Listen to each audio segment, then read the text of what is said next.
목회자들이 20세기 초반 1900년대 그리고 1910년대 이때 이제 우리나라 토종 목사님들이 이제 그때 일어나게 됐는데 그 1세대 목사님들이 대단했어요. 그때 그 목사님들이 강해 설교를 다 합니다. 왜냐하니까 그 선교사님들이 다 강해 설교주자들이었거든요. 북장로교회 출신들, 이런 원더들 이런 사람들 전부 다 강해 설교를 했었어요. 그 1세대 중에서도 이제 최선봉이 누구냐니까 길선주 목사님입니다. 그 다음에 김익두 목사님도 나오고 막 나오고 이렇게 하는데 손양원 목사님은 또 그 다음 세대 한 3세대 정도 되는데 그 길선주 목사님은 이분이 이제 2000년도 초반 그리고 일제 초반 이때 이제 활동을 하신 분인데 요한복음하고 요한일서, 요한계시록 요한을 너무 좋아했어요. 특히 이제 요한계시록은 뭐 일주일에 뭐 10,000번을 읽었다든가 그 입에서 계속 달고 살았대요. 다 외웠다고 합니다. 그러니까 이분이 이제 요한계시록을 이렇게 애용했던 것은 그 시대가 그걸 요청을 한 거예요. 구한말이고 일제강점기니까 정말 소망이 없는 그 시대를 살아갔었을 때 요한계시록을 통해서 이 종말신앙을 계속 고치를 시켰던 것이죠. 그래서 이 나라는 소망이 없었어요. 외교권 뺏기죠. 군사권 뺏기죠. 뭐 자주권 뺏기죠. 다 하나도 없었어요. 그러니까 만주로 가고 간도로 가고 하와이로 떠나고 중국으로 떠나고 이제 지지리도 못난 사람들은 국내에 있는 거예요. 국내에 있는 사람들은 어디로 가야 됩니까? 갈 데가 없어요. 교회로 간 거예요. 교회 와가지고 막 그러니까 하나님께서 그 종들을 세우신 겁니다. 그래서 교회에서 유일하게 소망을 가지게 됐는데 그때 제일 많이 애용되던 성경이 이제 요한계시록이었어요. 길선주 목사님은 뭐라고 말했냐니까 주의 재림은 우리 신앙의 관역이요 소망의 영역이다 그렇게 이야기했었습니다. 요한 사도는 지금 고난받는 교회에 종말 신앙, 이 재림 신앙으로 그들을 이제 격려하고 있습니다. 그 전에 예수의 구속, 우리 지난번에서 예수님의 구속을 얘기했잖아요. 예수님이 이런 분이다. 그렇게 해놓고 바로 이제 재림, 그분이 오신다는 거예요. 근데 이제 주님 오신다는 건데 그때는 이게 굉장히 생생했거든요. 그 구한말 시대에 일제시대에 살았던 우리 선조들은 이게 막 굉장히 입에 달고 살았다고 그랬잖아요. 우리 요한계시록 하면 저 멀리 아득하게 느껴진다는 거예요. 굉장히 모호합니다 이게. 주님 언젠가는 오시긴 오시겠지. 그때 사람들은 안 오면 안 돼요. 와야 돼요. 왜냐하면 주님은 한 번 바라보고 견뎠는데요. 아직 안 온 것을 보니까 여유가 많으신갑다. 그러면서 이제 신앙의 긴박감을 잃어버리게 되는 것입니다. 그러나 그 고통 가운데 핍박 가운데 살아가는 성도들에게 있어서 주님이 오신다는 것은 이거는 생명을 결정하는 것이고요. 실제적인 문제고 인간의 말로 위로가 되겠어요? 정말 유일한 위로처가 된다는 거예요. 모든 것이 다는 겁니다. 그러니까 되게 종말 신앙은 뒤에다 갖다 붙이는데 요한계시록 서문에다가 탁 갖다 놔버려요. 서문에다가. 너무 중요하다는 거예요. 주님 오신다는 거예요. 싹 설명을 해놓고 난 뒤에 가서 주님 오신다 이러면 될 텐데 기다려라 이러는데 아니에요. 1장 7절에다 또 갖다 놔버렸어요. 왜냐하면 이게 너무 빨리 이야기하고 싶은 거예요. 이게. 그러니까 재림이라고 하는 것은 절망에 빠진 성도들에게 있어서는 궁극적인 승리에 대한 확인입니다. 그러니까 미리 얘기한 것은 온다. 반드시 승리한다.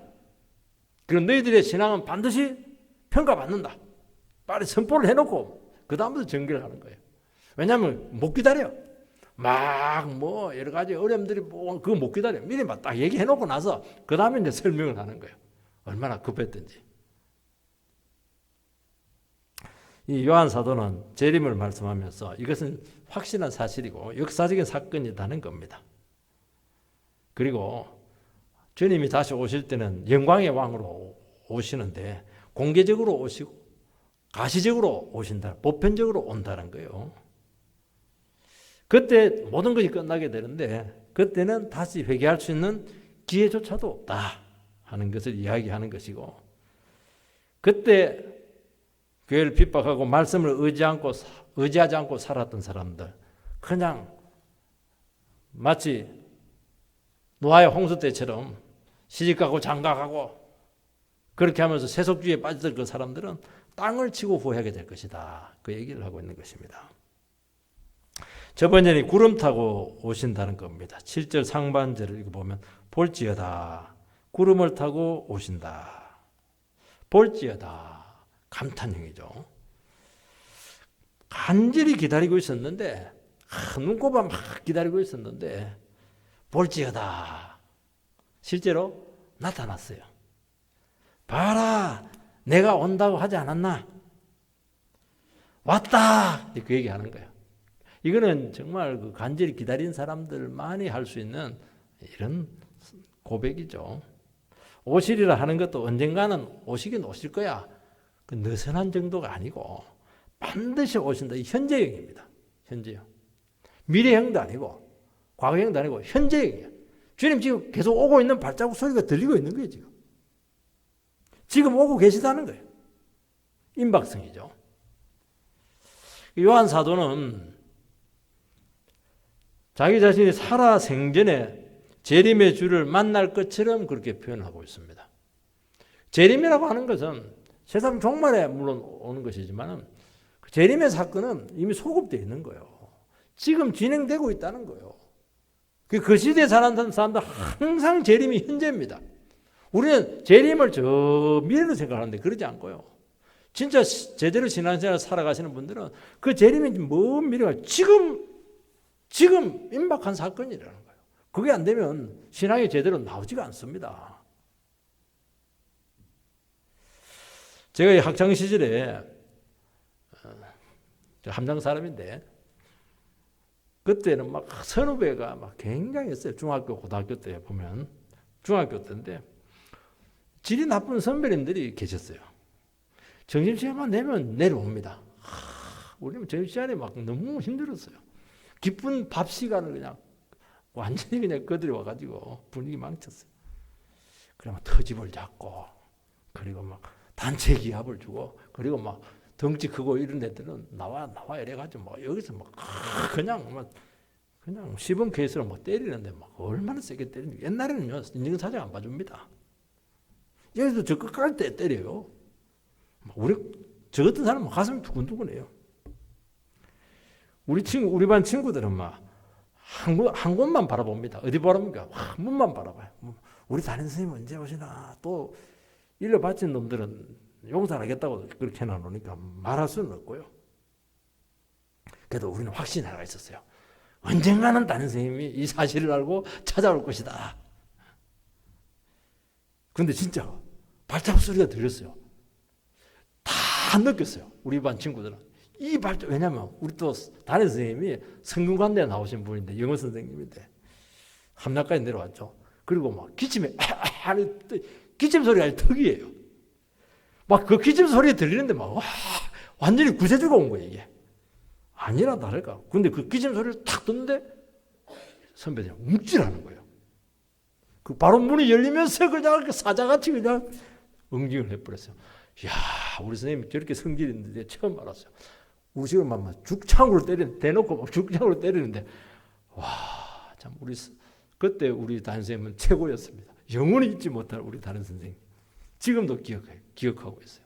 만나고 싶은데. 주님은 모순된 현실 속에서, 고통과 땀 흘림 속에서, 말씀 순종의 몸부림 속에서 참 힘들게 살아가는 그 성도들에게 오시고 계십니다. 그 성도들은 눈 꼽아서 기다리고 있습니다. 이제 문을 탁 기다리고 있어요. 신앙으로 살려고 하는데도 불구하고 아픔은 계속이 되고 있고, 막 악이 막 기승을 더 부리고 있을 때, 그분은 뒷짐지고 가만히 앉아 계시고 있지 않고 지금 오고 있어요. 급히 오고 있습니다. 이것들이 누구를 건드려? 이러면서 막 그냥 막 쿵쾅쿵 하면서 코를 막 훌쩍거리면서 막 오는 거예요. 이게. 우리는 더디다 하는데요. 주님은 더 오고 싶어 하는 겁니다. 지금. 성도들은 마땅히 그분의 오심을 고대한다는 거예요. 발자국 소리도 듣고 기침 소리도 느끼고 그렇게 한다는 겁니다. 우리는 주의 재림을 자꾸 유보적으로 이렇게 생각을 한다면 이미 세속에 깊이 빠진 거예요. 현실에 굉장히 안주하고 있는 겁니다. 그럴 수가 없어요. 정말 급하고 정말 다급하고 주님이 오시지 않으면 안 되는 그런 절박한 그런 신앙의 그런 모습을 갖고 있으면요. 그러지 않아요. 부스럭 소리해도 그냥 느끼는 거예요. 아, 주님 오고 있구나. 아, 주님 지금 막 우리를 위해서 막 그냥 참지 못하고 계시는구나. 막 그게 막 느껴지는 거예요. 이 구름을 타고 온다고 되어 있습니다. 이것은 손오공처럼 온다는 게 아니에요. 다니엘서 7장 13절에 14절인데 제가 읽겠습니다. 그냥. 인자 같은 이가 하늘 구름을 타고 와서 옛적부터 항상 계신 자에게 나와 그 앞에 인도되며 그에게 권세와 영광과 나라를 주고 여기 인자 같은 이가 나와. 인자라고 하는 것은 사람 인자에다가 아들 자자예요. 사람의 아들입니다. 예수님은 하나님의 아들인데 사람의 아들이 되어서 왔다는 거예요.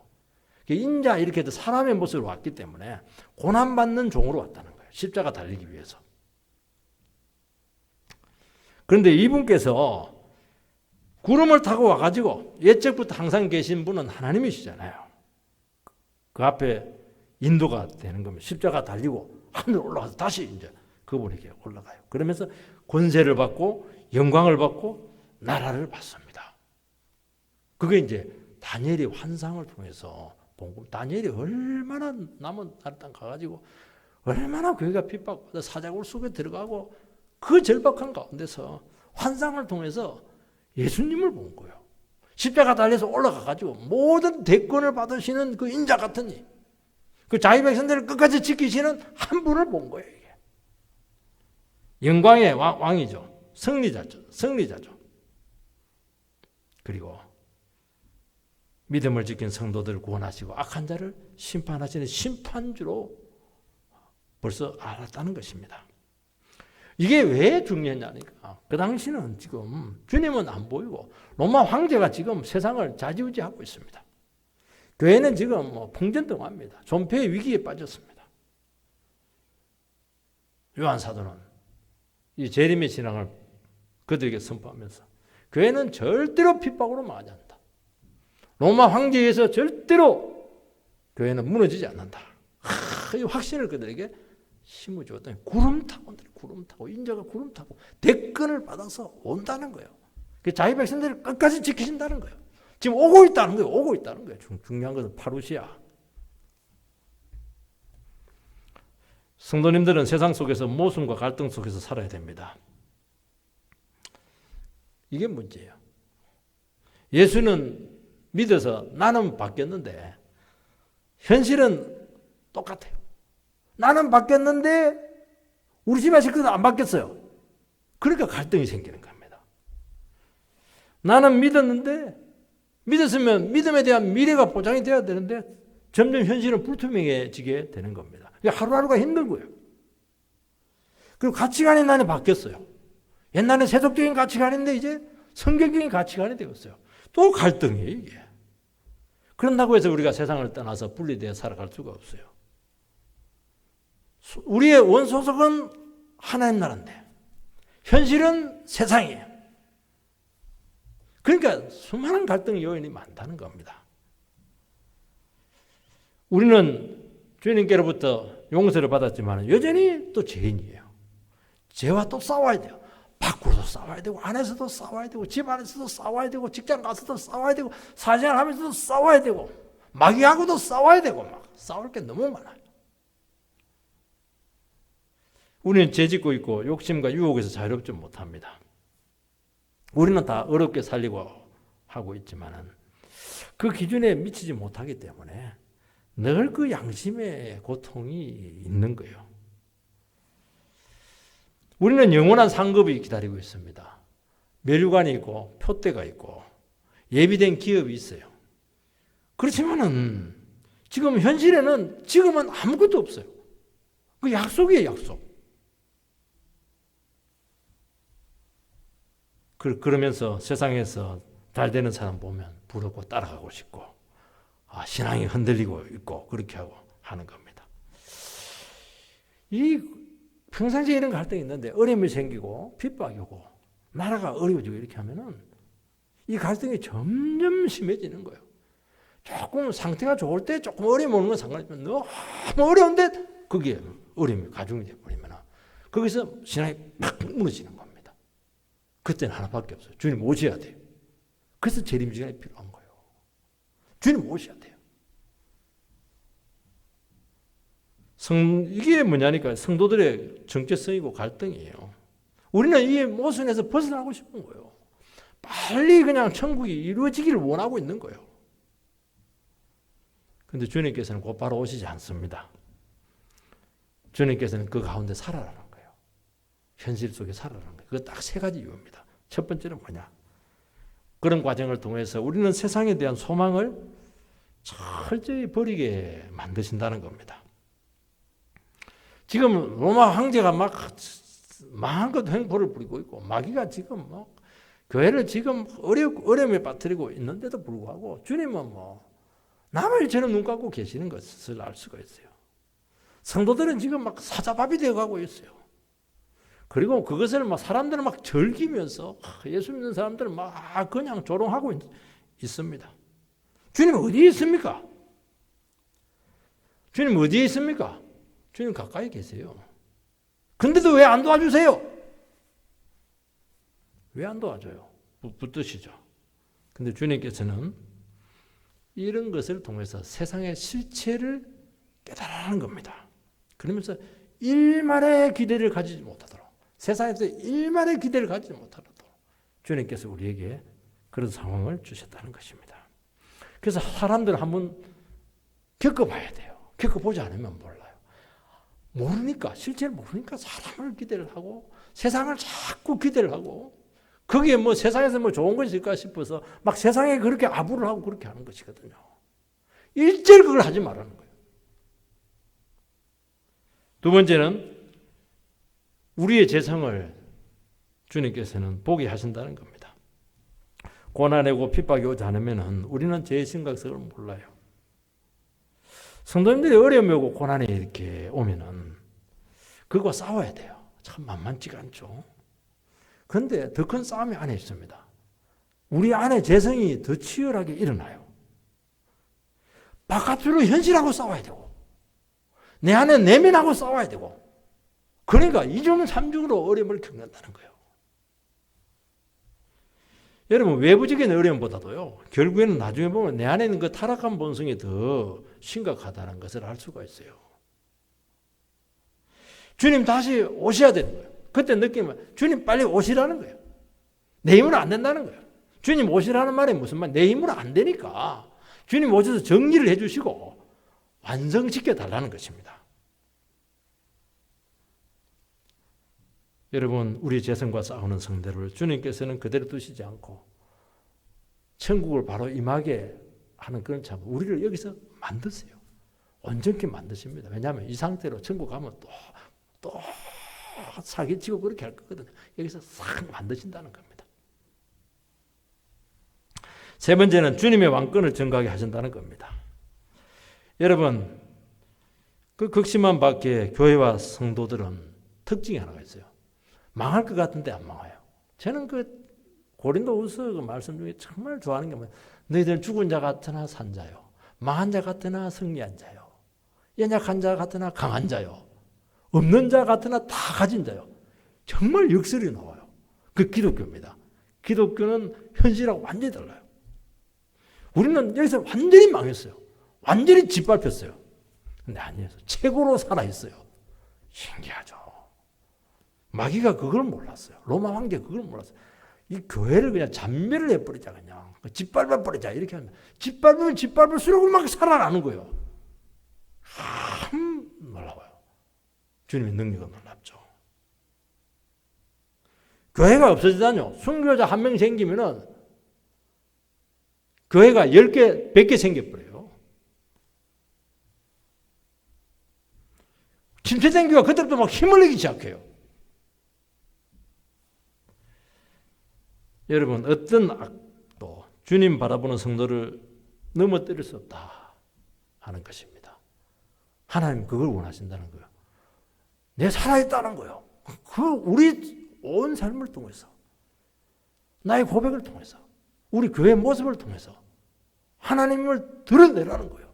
내 살아있다. 안 죽는다. 도리어 마귀들이 뭐 잘해주고 막 잘한다 막 그냥 이렇게 그래 평안하다 이러면 막 썩어버려요. 그런데 반대로 하면은 막 두 사람 기도 더 하고 막 예배 더 잘 나와요. 돈 있으면 재지르고 안 돼요. 돈 없고 그럼 재질 때도 없고 막 거기 와서 기도하니까 막 부흥 일어나는 거예요. 그러면서 주님 함께 하시고 천국이 그렇게 가까울 수가 없어요. 왜 가까워요? 주님이 와 계시니까 가까운 것이죠. 그래서 심판자는, 핍박자는 심판받을 수밖에 없다는 걸 깨닫는 겁니다. 그걸 증거하라는 거예요. 그 기회를 주겠다는 거예요. 질문 하나 하도록 하겠습니다. 저 세상이 실제입니까? 이 세상이 실제입니까? 마음속으로만 생각하세요. 안 물을 테니까 걱정 마세요. 이론적으로는 저 세상이 실제입니다. 그렇게 하는데 속으로는 여기가 실제입니다. 복음성 중에도 제 많은 이 세상은 내 집안이네. 내 모든 부하는 저 하늘에 있네. 저 천국문을 열고 나를 부르네. 나는 이 세상에 정들 수 없도다. 이 정들 수 없도다 이러는데 우리는 정의만 너무 들어버렸어. 세상에 막 정의 막 들어가지고 막 이름도 정씨고 막 정의 그냥 정. 초코파이 정 쫙 글 써가지고 막 한자로 되어 있는데 초코파이 얼마나 맛있는지 몰라요. 이건 찬송을 부를 때만 그렇고 이게 오래 못 갑니다. 굉장히 세상 친화적이에요. 요즘 뭐 세대가 우리 세대 때는 우리는 뭐 베이비붐 세대입니다. 제까지가 뭐 베이비붐 세대인 것 같아요. 애들이 얼마나 많이 낳는지 그렇게 하는데 그때는 애만 막 낳았어요. 그러면서 이제 산업화가 준비가 되는데 그 다음에 이제 70년대 출생자들은 이제 X 세대라는 X 세대. 이제 X 세대는 이제 왜 그 X 세대가 중요하냐면은 처음으로 혜택을 받은 세대예요. 그 X세대 밑에는 고생만 한 세대예요. 근데 X세대부터는 이제 풍요라는 것을 누리게 됩니다. 그러고 나서 이제 Y세대가 밀레니엄 세대면서 이제 컴퓨터가 이제 등장을 해요. 컴퓨터가 밀레니엄 시대죠. 그 사람들은 이제 80년대하고 90년대 초반에 태어난 사람이고 요즘 말하면 Z세대.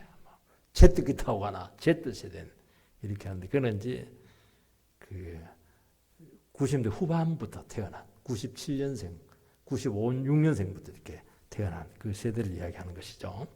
그래서 MZ세대라고 하는 것은 바로 밀레니엄 세대, M자하고 그 Z세대를 합친 세대를 이제 MZ세대다. 그렇게 이야기를 합니다. 굉장히 디지털이나 이런 쪽에 강점이죠. IT에 굉장히 SNS인데 굉장히 뛰어나요. 요즘 전부 다 젊은 사람들 전부 다 인터넷으로 다 사지. 시장 가면 우리는 전부 다 지금도 시장 가야 돼요. 이마트 가야 돼요. 애들은 안 그래. 집에서 다 해요. 대학 진학률은 거의 뭐 7, 80%고 일자리는 없고 굉장히 어려운 시대죠. 그런데 어느 시대나 어려워. 베이비붐 시대는 X세대는 X세대, Y세대는 Y세대, 밀레니엄 세대는 밀레니엄 세대로, MZ세대는 MZ세대 다 어려웠어요. 현실은 그렇대. 양상은 달라지는데 전부 다 어려운 시대라는 게 이게. 여러분 세대가 자주 바뀐다는 것은 보편적인 현실은 없다는 겁니다. 얼마든지 현실은 바뀔 수 있다는 거예요. 우리 이런 가운데 가장 확실한 것은 바로 주님 오신다는 거예요. 그리고 믿음으로 살아가는 사람들을 주님께서는 끝까지 지켜서 상주시고 붙들어 주시고 악한 자는 심판한다는 거예요. 믿음은 바라는 것의 실상이요 보이지 않는 것의 증거다. 그래서 지금 이 시대도 여전히 우리는 성경을 통해서 이 젊은이들을 깨우쳐줘야 된다 하는 것을 말씀하고 있는 것입니다.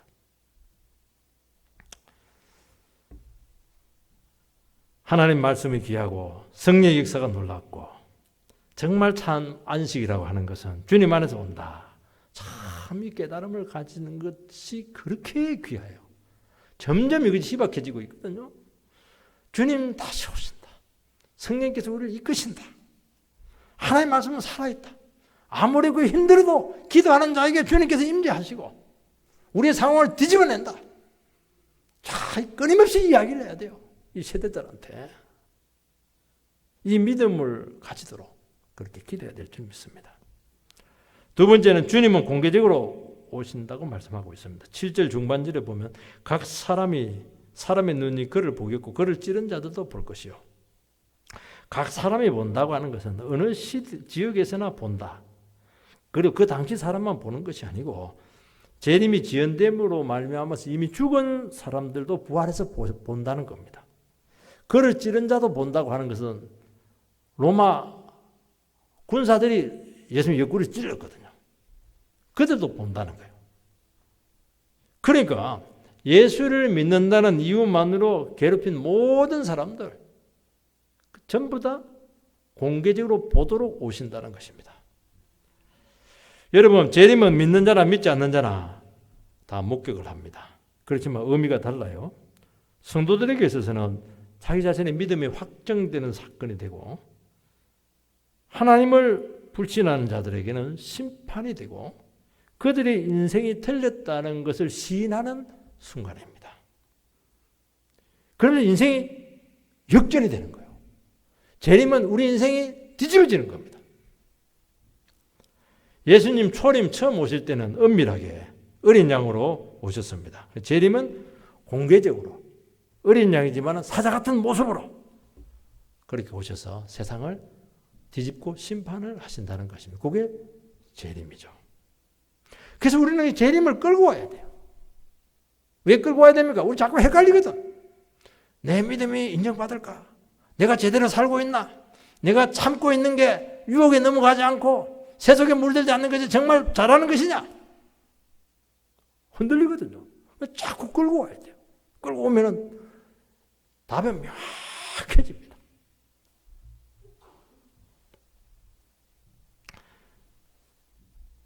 여러분, 주님 오심을 믿는 사람과 믿지 않는 사람은 삶의 모습이 전혀 다릅니다. 각자의 삶이 마지막에 주님 앞에 다 드러나고 심판을 받게 된다면 오늘 우리의 삶은 그분 앞에 서는 그 순간을 바라보면서 살게 된다는 겁니다. 우리 성도님들은 굉장히 미래지향적이에요. 어느 기자가 우리나라 사람들이 얘기를 했는데 우리나라 사람들의 그 네 가지 병폐 중에 첫 번째를 꼽는 게 뭐냐니까 너무 과거지향적이라는 거예요. 지금 시대가 언젠데 육창가를 부르고 있고 말이지. 지금 시대가 어떤 데면 과거 갖고만 이야기하고 미래를 아무도 이야기하지 않는다는 거예요. 우리나라 사람들은. 우리 예수님 나는 미래를 이야기하거든요. 소망을 이야기하거든요. 미래는 끝난 문제예요. 왜 그래요? 소망이 없어서 그렇다는 소망이 없어서 그렇다는 거예요. 우리 예수 믿는 사람들은 주님 앞에 내가 어떻게 설 것인가? 뭘 내놓을 것인가? 그걸 계속 가져와가지고 그거 앞에서 내 자신을 자꾸 채점을 해라는 거예요. 지금 과거 이야기할 때가 아니라는 거예요. 그거 과거 지나간 거 가지고 따져봐야 뭐 바뀔 게 뭐가 있어요? 하나도 바뀔 게 없어요. 점점 과거에 그냥 매여버리죠. 우리는 그것이 안 되면요, 주님 없이 살아가면서 다 누리고 혜택 받고 사는 사람은 굉장히 부러워합니다. 그 사람들은 뭐 약속 빠르죠, 뭐 불의하죠, 뭐 무조건. 근데 숨기는데 천재예요. 혜택은 다 누리고 말이지. 하나님 어디 계십니까? 정직하게 사는 게 맞습니까? 우리나라 사람 청소년한테 물어보세요. 정직하게 사는 게 바른 거냐고. 80%가 아니라고 그래요. 설문조사하니까. 이 사회가 이렇게 문제가 심각해졌다는 거예요. 정직하게 사는 게 빠르다고 얘기하지. 정직하게 사는 게 빠르지 않다고 얘기하는 사회가 어디 이렇게 됐어요. 이렇게 왜곡이 되어 있습니다. 법 지키면 안 된다는 거예요, 지금. 법 지키면 안 된다는 거예요. 바보만 법 지킨다는 거예요. 세상에 이런 데를 지금 살고 있는 거예요, 지금.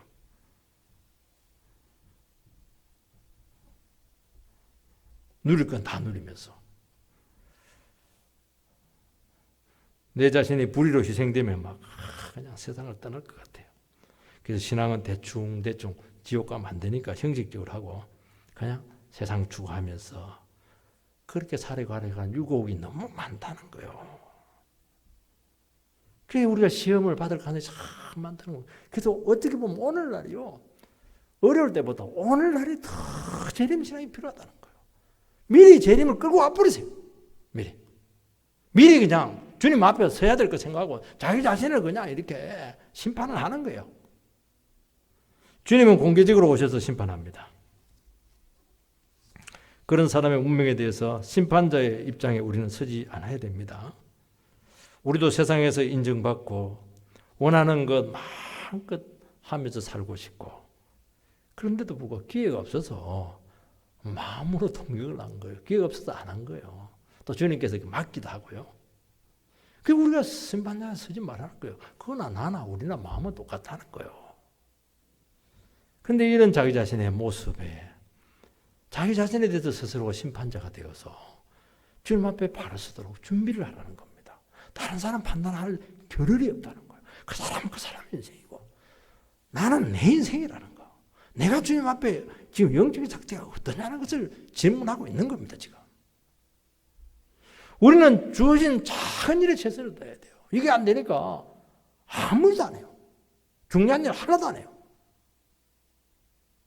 왜 다른 사람과 비교해요?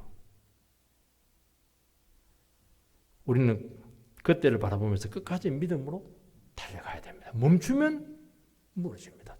우린 자전거 타는 사람이에요. 자전거를 가다가 서면 넘어지는 거예요. 자전거를 계속 달려야 돼요. 균형을 잡으면서 달려야 돼요. 우리는 계속 달려야 돼요. 말씀으로. 다른 사람 평판에 왜 신경을 써요? 다른 사람 미래에 왜 관여를 해요? 내일도 지금 다 못하고 있는데. 최종 판단자는 주님이십니다. 그래서 주님 공개적으로 누가 봐도 보편타당하게 주님께서는 판단을 하신다는 것입니다. 그래서 공개적으로 오신다는 거예요. 누가 봐도 이분은 정당한 판단을 내리신다는 거예요. 그래서 우리는 세상에서 다 밝히려고 할 필요가 없다는 것입니다. 억울함을 당하기도 하지만은 왜 그걸 다 풀려고 그렇게 해요? 그냥 안고 가는 거예요. 손해본 건 당연히 있죠. 그걸 왜 다 내 돈을 받으려고 합니까? 그럼 주님이 해줄 게 뭐가 있어요? 위로해줄 게, 천과 분명히 눈물에 닦아주고, 위로해주고 한다는 말, 분명히 그것은 막 장례식 때도 많이 듣고, 설교도 많이 듣고, 이렇게 해놓고는 막. 주님 가니까 억울한 게 하나도 없어. 내가 다 눈물 흘리게 만들었거든. 내가 다 챙겼거든. 그 주님 앞에 위로받을 게 없는 거예요, 이게. 그 칭찬 받겠어요, 그거? 나사로가 아브라함 품에 가가지고 아브라함이 확 위로해주고 이렇게 했는데, 아이고, 나사로가 억울한 걸 다 풀었으면 그렇게 됐겠어요? 여러분, 중요한 문제들은 결국 주님 앞에 가야 이해가 되고 해소가 된다는 겁니다. 그때까지는 아픔을 안고 주님 바라보면서 내 주어진 처지에서 자전거 넘어지지 않도록 계속 믿음으로 달리시기 바랍니다. 세 번째는 애곡하는 일이 생긴다는 거예요. 7절 하반절 땅에 있는 모든 족속이 그로 말미암아 애곡하리니 그러하리라. 아멘. 애곡한다는 것은 두려움이나 양심의 가책 때문에 울부짖는 모습입니다. 주님의 판단은 굉장히 예리합니다. 그리고 심판은 정확하고 가혹합니다. 우리는 양과 염소 비유할 때 양하고 염소하고 경계가 애매할 것 같은데 안 그래요. 주님은 막 칼 가지고 면도를 갖고 싹 정확하게 그냥 분별해내. 그때 왜 나는 염소 편입니까? 기회를 놓쳤다고 후회하고 땅을 치게 된다는 거예요. 우리는 평소 주님께 관심이 없거나 적대적인 자세로 주님을 인정하지 않으려고 하는 경향이 있어요. 세상의 불의에 대해서 부분적으로 심판하지만은 그때만 멈칫하고 또 제된 삶을 살아갑니다. 그래서 자꾸 우리 안에 있는 그 양심을 이게 죽이는 경향으로 자꾸 간다는 거예요. 우리 예수 믿는 사람 양심이 살아나거든요. 양심이 화인 맞았는데 우리 예수 믿으면 성령으로 이렇게 살아나는데 우리가 자꾸 현실이 어렵고 이렇게 하면 스스로 양심을 계속 죽이는 거예요. 원래 양심이 죽은 자들은 그럴 수 없는데 양심이 살아났는데 죽이려고 하면 2배, 3배로 이렇게 고통을 당해요. 여러분 주님 다시 오시면 삶이 다 드러나게 되고 모든 것은 다 틀리게 될 수밖에 없고 심판받을 수밖에 없다는 것을 아무리 숨겨도 양심을 아무리 강하게 해도 그거 어쩔 수 없이 전부 다 시인할 수밖에 없다는 겁니다. 여러분 사람들은 생각 없이 살아가지 않아요. 말을 하는 것도 생각 없이 말하는 사람 없어요. 푼수들도요 보면 다 생각이 있더라고요. 선수 치는 거예요 지금. 계획을 세우거나 일을 추진할 때 보면 전부 다 생각을 가지고 해요. 자기 나름대로 가치관들이 다 들어있고 목적이 있는, 의도하는 게 다 있는 거예요. 내가 옳다고 믿고 있든지 옳다는 신념이 있든지 뭐가 있는 겁니다. 하나님 그걸 보겠다는 거예요. 다 보겠다는 거예요. 우리는 삶을 살아가다 보면 하나님 말씀 듣고 이렇게 하는데 중도에 틀리다는 것을 확인될 때가 있거든요. 근데 지금까지 살아온 사람이 너무 악했기 때문에 또 자존심 때문에 내를 부정하면 안 되니까 계속 간다는 거예요. 이게. 주님 그거 다 보겠다는 거예요. 그게 애곡하게 된다는 거예요. 기회가 있었는데 기회가 없었으면 애곡할 필요 없어요. 그때 기회가 있었는데 그때 사업 망했을 때 기회가 있었는데 그때 그 사람은 막 치고받고 싸울 때 그때 기회가 있었는데 말이지. 시험에 가면 맨날 그때 막 같이 사니 안 사니 그때 기회가 있었는데 그때 놓쳤다는 거예요. 그래서 뭐 그때 애곡을 하는 거예요. 통곡을 한다는 거예요. 그때 딱 그냥 막 바꾸면 되는데. 복음은 내 삶이 틀렸고 주님이 제시한 길을 걸어가는 거예요. 주님 십자가 붙드는 겁니다. 복음이 제시될 때 무엇을 요구하고 어떤 삶이 바르다 하는 것을 우리 성도님들은 다 알 수 있어요. 늘 얘기해요. 복음은 단순해요. 명료합니다. 복잡한 거 하나도 없어요. 너무 단순해서 쉬워서 안 하는 거예요. 삶을 당장 바꾸지 않아도 우리는 무엇이 옳은가 하는 것은 다 분별은 다 한다는 거예요. 순종하면 능력이요. 우리의 진리성이 우리 삶 가운데 증거될 겁니다. 우리는 한때 신앙생활 잘하다가 세상을 떠난 사람들을 볼 때도 있고 우리 자신도 그럴 수가 있어요. 성경이 비과학적이다, 비이성적이다, 믿을 수 없다. 아니에요. 성경은 과학의 탐구 영역이나 이성의 논리 영역이 아니고 믿음의 영역이라는 거예요. 믿으면 과학이 설명할 수 없는 결과가 나타나요. 이해할 수 없는 일들이 많이 나타난다는 거예요. 그걸 믿으시기 바랍니다. 그러니까 우리는 사람 말을 믿지 않아요. 하나님 말을 믿는 거예요. 말은 안 되지고 설명은 안 되지만 일어난다는 거예요. 일어날 수 있다는 거예요. 현실이 된다는 거예요. 이게.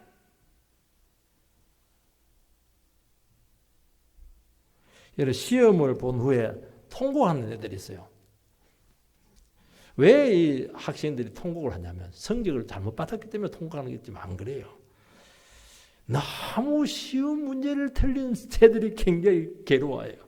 어려운 문제는 다 틀리니까 상관 너무 쉬운 문제 소홀해가지고 틀린 애들 그때는 막 땅을 칩니다. 한 쉬운 문제를 왜 놓쳤을까? 바보야 자기를 때려요. 우리가 그렇다는 거예요. 어려울 거 없어요. 쉬워요. 말씀 듣고 딱 보면 단순해요. 아이큐가 필요한 것도 아니에요. 마음만 싹 바꾸면 되는 거예요. 그걸 안 하는 거예요. 그럼 뭐 어떻게 하겠어요? 책임져야죠. 땅을 치고 후회를 해도 뭐 어떻게 되겠어요? 끝난 건데. 우리는 경험이 있고 선입견이 있고 가진 모든 것을 다 버리고 그분을 바라보시기 바랍니다. 우리는 그럼 재림 때 얘기하면 안 될까? 이미 기회를 많이 놓쳤기 때문에 마지막에는 기회를 줘도 안 돼요. 가룟 유다가 회개할 수 없겠어요? 회개할 수 있어요. 근데 안 되는 거예요. 왜냐하니까 너무 은혜를 눌러버렸기 때문에 안 되는 거예요. 기회는 빨리 잡을수록 간단하게 끝나는 거예요. 갈수록 어려워져요. 처음 딱 기회가 왔을 때 그때 잡아버려야 돼. 여러분, 세상에 살았던 사람들이 주님의 영광을 보게 될 것이라고 말씀하고 있습니다. 주님을 의지하고 시련을 참고 인내하며 살았던 성도들의 영광스러운 그 부활체를 입은 것을 보고 깜짝 놀라게 된다는 거예요. 왜냐하면 다 놓쳤거든. 그런데도 안 돼요. 터닝이 안 돼요. 왜냐하면 주님이 주시는 이 영광의 옷은 막 비교할 수 없는 거예요, 이 세상에. 이 모든 사실을 보고 그들은 애통은 하지만은 회개는 없다 하는 겁니다. 양심의 가책을 느끼고 스스로 내 인생의 책임이다 말은 하긴 해요. 여러분, 그래서 이게요, 기회를 잡으셔야 됩니다. 그래서 회개도 은혜입니다. 회개도 하나님이 하게 해야 돼요. 죄를 뉘우치고 은혜 구하면서 나오지를 못해요. 제일 쉬운 걸 안 한 사람인데 안 되게 돼 있어요. 여러분, 예수를 믿을 기회가 있어도 믿지 않았고 주님을 대적했고 교회를 핍박했고 그렇게 살았던 과거를 막 후회를 합니다. 왜 그렇게 살았던가? 왜 그때 그래서 그런데 끝이. 여러분, 예수가 얼마나 좋은 기회가 있었어요. 근데 동생 야곱한테 팥죽 한 그릇에 그냥 장자권을 팔아버렸어요. 그 축복 다 뺏겼어요. 물론 거짓말을 치면 안 되지만은 축복 뺏기고 나서 예수가 통곡을 했다고 그래요. 통곡을. 예수가 통곡하면 안 되죠. 회개해야죠. 내가 은혜를 놓쳤구나. 아버지를 통해서 주시는 그 약속의 네 말씀을 내가 소홀히 했구나. 그렇게 하면서 머리를 풀고 회개를 한다. 통곡을 하는 거예요. 그리고 야곱이 죽이겠다. 이렇게 한 겁니다. 그래서 축복에서 완전히 제어돼 버렸어요. 통곡만 하면 안 돼요. 통곡만 안 되고 미리 기회를 잡아가지고 완전히 자기 자신에게 통곡을 해야죠. 그렇게 하셔서 꼭 재림을 준비하는 위대한 신앙이 되기를 주의 이름으로 축원드립니다.